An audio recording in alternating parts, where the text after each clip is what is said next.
Here's another question asked by somebody, and they didn't get the chance to get the answer. And the question was, why am I so unlucky? Why am I so unlucky? And people have got all kinds of strange ideas about what makes luck and what is luck. And is luck really a thing? Or is it a kind of invention? The thing that struck me was that how some people, if their path is crossed by a black cat, they will take it as a sign of ill fortune coming. And yet in another part of the world, if their path is crossed by a black cat, then they'll think, oh great, I'm lucky, it's lucky, I'm going to be lucky. And so it seems that the black cat itself doesn't carry the luck. It's not that, it walks across your path and it emanates this feeling, it emanates this luck. No, because if that was the case, then people in both the countries would get the same effect of seeing the black cat. So what is it then? It must be something else. That the luck, because it's quite possible that people would see a black cat, identify it as a source of bad luck, and then have bad luck. But did it come from the cat? No. And it's quite possible that people would see the black cat, identify it as a source of good luck, and then have good luck. So how does that work?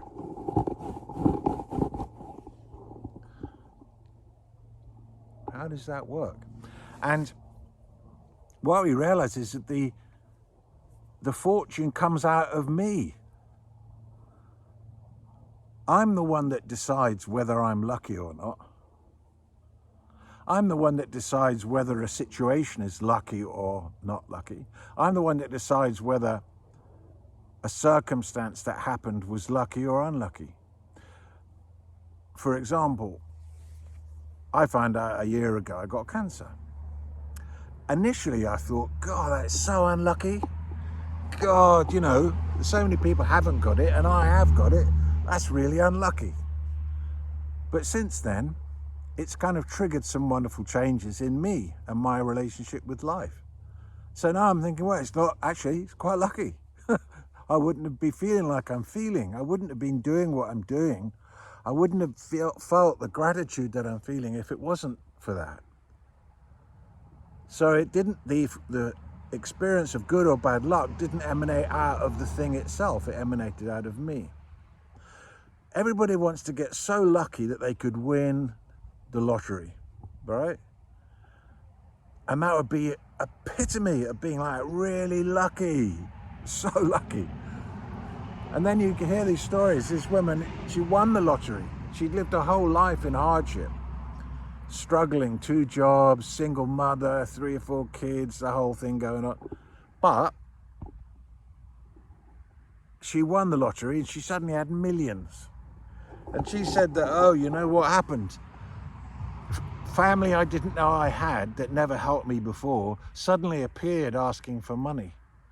And I lost a whole load of money because there was a business guy and a business deal and all the rest of it. And in the end, it turned into an absolute nightmare. And I had to cope with the nightmare. I began to drink, and I began to drink excessively. And the next thing I know, I was in a complete hell, all coming out of my supposed good fortune. So I'm saying all this is a kind of preliminary to the point, which is this. It's like, there is no way that you are. And there is no way that your life is. How it appears is given by who you're being that it is. Now, if it's appearing for you as filled with bad luck, that thought did not emanate out of the world. It came from your internal chatter. Oh yeah, you know, that proves it, isn't it? Really bad luck that was. Oh yes, bad luck, bad luck. Oh, really bad luck, bad luck. And it's the one that characterizes what happens and tells you whether it's good or it's bad. But the characterization isn't the truth. The characterization is a characterization. And if, for example, something that you didn't want to have happens, and then you feel, you know, really upset because you didn't get what you want, then out of that kind of mood or beingness would come the comment, well, that's really bad luck. It proves you've got no luck. You've got no luck at all. And then something else inside you goes, yeah, no, that's really true. I've got no luck. But it's not true. But who you're being that you are will give you how you get yourself. You are the source of your bad luck, or of the appearance of bad luck, because it's not actually there. It's all perspective driven. You could look at it another way. So you didn't get what you want, so you determine that as bad luck. Or the girl you loved left you, so you determine that as bad luck. Your heart broke, so you determine that as bad luck. But you're still sitting there in the sunshine moping. Whereas there's someone in a hospital who is struggling to take the next breath. Who's lucky? Who's lucky?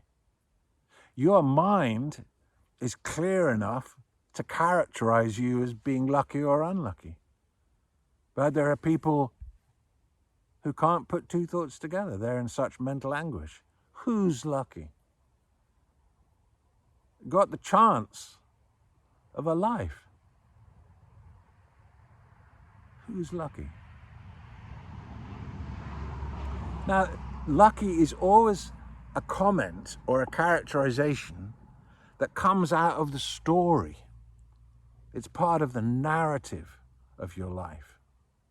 But don't forget, there's a lot more to your life than the narration that you're giving it. There's something beyond good and bad luck. There's something beyond having things go well and having things go badly. The witness is the most incredible thing about you. That is the absolute wonder of your existence. It's the same as your existence. The fact that you can witness. How you determine a thing is, then that's how it shows up for you. And if you're constantly going, yeah, you know, I'm really unlucky, and you buy into that, then one of the payoffs of buying into being unlucky is that you don't really have to make an effort. You don't have to really push it. You don't have to really try. You don't have to get up and give it another go. That woman who wrote the Harry Potter books, yeah? What was her name? Rowling. J.K. Rowling. Was that it? Anyway, she asked God knows how many people to publish her books. And each time they said no. And she would have thought, oh, I'm really unlucky. I can't get a publisher. But then she kept going. She didn't buy into, oh, I am unlucky, I might as well stop. She kept going. And then someone said, yeah, okay, I'll take it. And she became a billionaire. Total success. So you just don't know. You can't use if you've identified yourself as being unlucky, that is probably how you're going to start to see yourself. And the more you see yourself that way, the more it takes root, and the more it becomes a strong filter through which you perceive life from. But is it actually true? No, it's a choice to see yourself that way. But your internal dialogue goes, no, I definitely am. Look, you had those relationships, that didn't work, that didn't work, that didn't work. That's unlucky. We haven't won the lottery. That's because you're not lucky. Your girlfriend left you, that's because you're not lucky in love. But if you put it down to that, my girlfriend left me because I'm not lucky in love, for example, then that means you don't have to address the real issue about why your girlfriend left you, which was that you didn't give her enough attention or whatever. So it's not a good idea, basically, to identify as unlucky. You are a work in progress. And as you go through each experience, you learn from it unconsciously and consciously. Consciously, you might get the lesson that a failure has taught you, or what you imagine to be a failure has taught you. But also unconsciously, you're constantly gathering data about how life is and constantly processing it and becoming wiser. And you can be interested in that. Who are the luckiest people? The luckiest people. The luckiest people are those that have realized that inside them there is a place where all is well. Where it doesn't matter what happens, all is well. The worst luck could befall a person, but if they know this place, all is well. Why? Because that's just the way life is. You're never going to have good luck all the time. You see these people who supposedly are the lucky ones. They've got like puffed up bodies. They've got supercars. They hang out with beautiful women. They've got unlimited wealth. But you see them and then they're just not happy. They don't look happy. They're always grumbling. They're always angry. I'm thinking of someone like Andrew Tate. I wouldn't want to be like that. I wouldn't want to be so angry all the time. I want to be coming from a place where I know that all is well. And not for any reason is all is well, but just because that's how it is when the narrative stops. That's how it is when the characterizations hold. That's how it is when I focus. In any moment, all is well. And that's beyond luck. And if you do find this beautiful oasis of love within inside of yourself, where all is well, the self, the point from which you breathe, the point from which your thinking comes. If you do find that place, then you are the most fortunate of all. Because now you're invulnerable to circumstance. Some people set it up that they can't be happy until a certain set of circumstances arises. And when I've got this, when I've got that, when I've got that, and when I've got that, then I'll be happy. Then I'll consider myself lucky. Then I'll consider myself happy. But it never comes. And even if it does, by the time it arrives,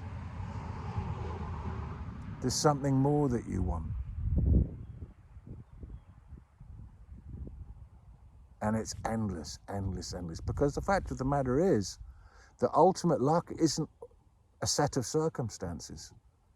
Oh, I won the lottery. That isn't actually ultimate luck. You already did get that ultimate luck by the fact you've got a body and that you're being given breath. So lucky.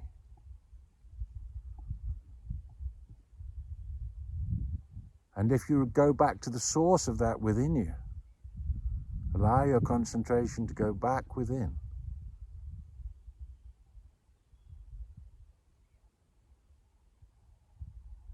And you'll find a place where all is well.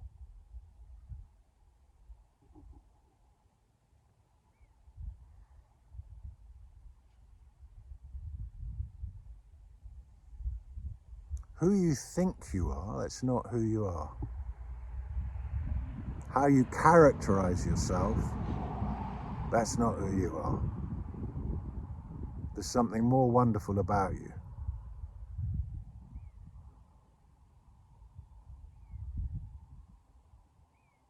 Behind the persona, behind the characterizer, behind the thinker,